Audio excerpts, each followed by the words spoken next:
தமிழ் எது சிறந்தது? துணை பாடம் வகுப்பு 5 2ஆம் பருவம்.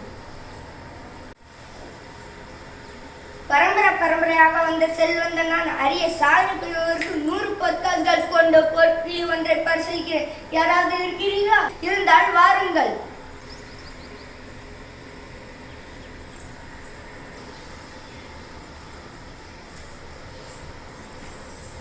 அரிய சாதனை நான் தான் புரிந்துள்ளேன். பொற்கிளி எனக்கு தான். இல்லை எனக்கு தான் பொற்கிளி. அரிய சாதனை நான் தான் புரிந்துள்ளேன். எனக்கு தான் அந்த பொற்கிளி.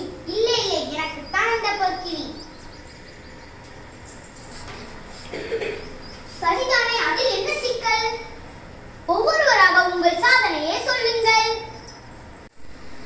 என் பேர் முருகேசன். நான் ஒரு வியாபாரி. நான் ஒரு மளிகை கடை வைத்திருக்கிறேன். அப்போது என் தெருவில் வந்த ஒரு மாடு சிறுமியை முட்டுவதற்கு முன் நான் போய் காப்பாற்றி இத்தனைக்கும் அது தந்தைக்கும் எனக்கும் நிலத்தகிறாரு.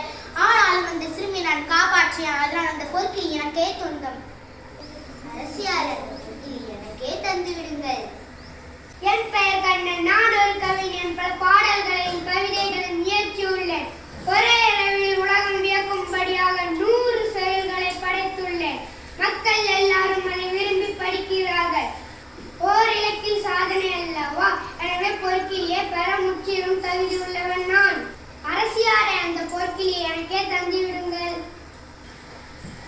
என் பெயர் கந்தசாமி. நான் ஒரு கல்தச்சர். கரடு முரடான பாறைகளை வெட்டி கொண்டு வந்து அழகிய சிலைகளாகவும் எளிதான துண்டுகளாகவும் செய்யும் கல்தச்சன் நான். நான் செதுக்கிய குகை கோவிலை கண்டு என்று பாராடுத்தவர்களே இல்லை. எனவே இந்த பொற்கிளியை முற்றிலும் தகுதியானவன் நான். எனக்கே இந்த பொற்கிளியை தந்து விடுங்கள். என் பெயர் பொன்னுசாமி. நான் ஒரு ஏழை விவசாயி. என் மூதாதையர் வழியில் கிடைத்த ஒரு காணிலத்தை நன்கு உழுதி பயிரிட்டு பிழைத்து வருகிறேன். நான் தான் வயலில் உழைத்து வாழ்க்கை நடத்துகிறேன்.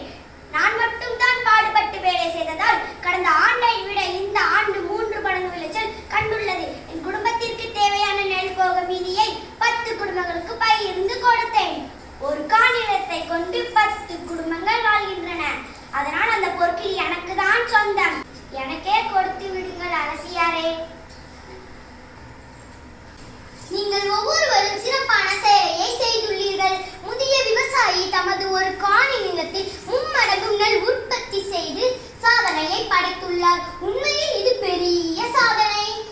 எந்த அளவிற்கு பாடுபட்டு உழைத்திருந்தால் இந்த அளவு பலன் காண முடியும். அவரது உழைப்பால் 10 குடும்பங்களின் பசியை போக்கியுள்ளார். எனவே அந்த பொற்கிளியை பெற தகுதியானவர் இவர்தான். அந்த பொற்கிளியை வழங்க ஆணையிடுகிறேன். நன்றி அரசியாரே.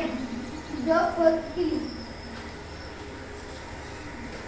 இந்த பொற்கிளியை கொண்டு